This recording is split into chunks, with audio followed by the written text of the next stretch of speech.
मंगरूळ तांडा तांदुळवाडी कान्हड परिसरात अवैध उत्खननाचा उच्छाद, शासनाची जमीन लुटली, महसूल विभागाचे मौन संशयास्पद।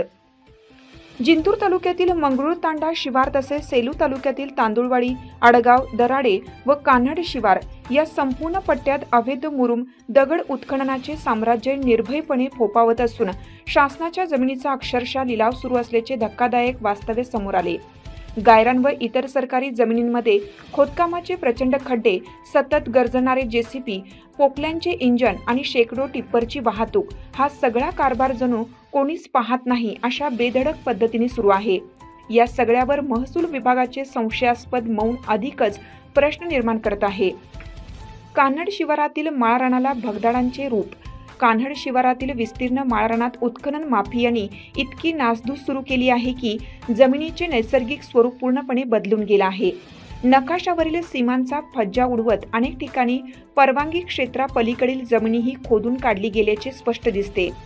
परवानगी नाही, वजन नोंदी नाहीत, मग इतका माल जातो कुठे? मुरुम वाहतूक करणाऱ्या टिप्परमध्ये कोणत्याही प्रकारची वजन नोंद, पावती किंवा अधिकृत कागदपत्रे नसल्याचे स्पष्ट झाले। दररोज अवाढव्य प्रमाणात मुरुम बाहेर काढून विक्री केली जात असून त्यामुळे शासनाचा लाखो रुपयांचा महसूल थेट बुडत आहे। उत्खनन माफियांची लूट, प्रशासनाचा मौन आश्चर्यकारक। या सर्व कारभारात उत्खनन माफिया दिवसाढवळ्या शासनाच्या जमिनीची सत्ताधाऱ्यांसमोर उघडी लूट करीत आहेत। महसूल विभागातील काहींचे मौन हेच मोठे संशयाचे कारण ठरते असा नागरिकांचा सूर आहे। कारवाईचा आवाज तर दूरच, पण परिसरात एखादा कर्मचारी फिरताना देखील दिसत नसल्याचा आरोप वारंवार समोर येत आहे। इतक्या मोठ्या लुटीवर तरी जागेल का प्रशासन? मंगरूळ तांडा तांदुळवाडी कान्हड परिसरात सुरू असलेल्या या बेकायदा उत्खननामुळे पर्यावरणाचा समतोल ढासळतो आहे।